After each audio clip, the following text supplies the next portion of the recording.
Hey everybody. So with this next video, I want to talk a little bit about those keys from my previous example, right? So with that said, we have two kinds of keys that we're going to use. One from the sympathetic nervous system, one from the parasympathetic nervous system. Key one could be acetylcholine, right? And then key two may be norepinephrine, right? So with that said, let's talk about key, in this case, one, acetylcholine. Right? So if you remember back what we were just talking about, acetylcholine is going to be the preganglionic neurotransmitter for both the sympathetic and parasympathetic pathways.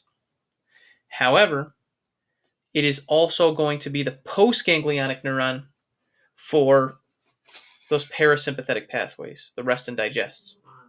All right. So with that said, now we have rest and digest going on. Acetylcholine's coming in. This is going to be the key. And here are the different types of doors that we can unlock. The first two doors we can unlock are known as muscarinic receptors, and the second are the nicotinic receptors. Each can be further broken down, and depending on where they're located, again, there's a lot of variability here. Depending on where they're located, they have different results. So muscarinic receptors, they're going to be excitatory or inhibitory to acetylcholine, right? Then we can also have that they are stimulated by muscarine. It's a mushroom poison, so we're not going to really see that, hopefully not that often. These muscarinic receptors are found in all parasympathetic targets and some sympathetic targets. So there is a case where you're going to see these in the sympathetic pathway as well. If we look at nicotinic receptors, these are a little bit different, right? So acetylcholine is going to be excitatory, whereas before it could be excitatory or inhibitory.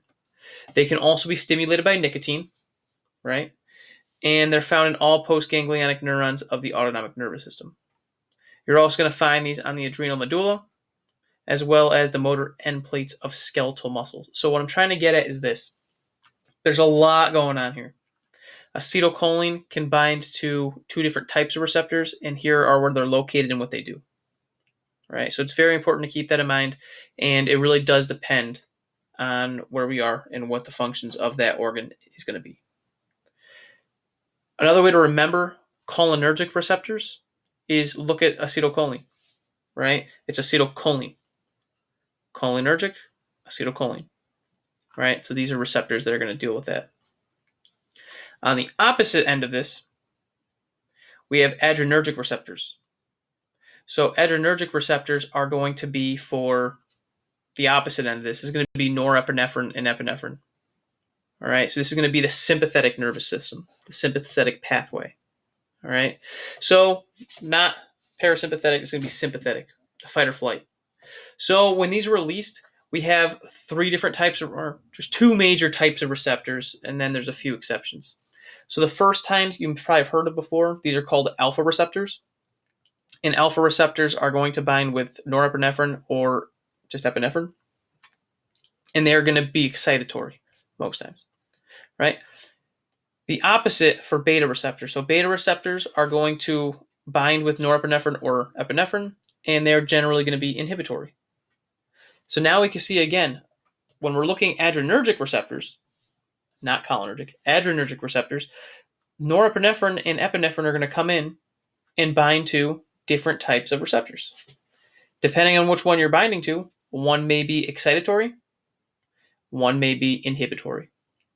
And of course, just like I said before, there's going to be exceptions. So in some cases, you're going to find beta receptors that are excitatory and alpha that are inhibitory.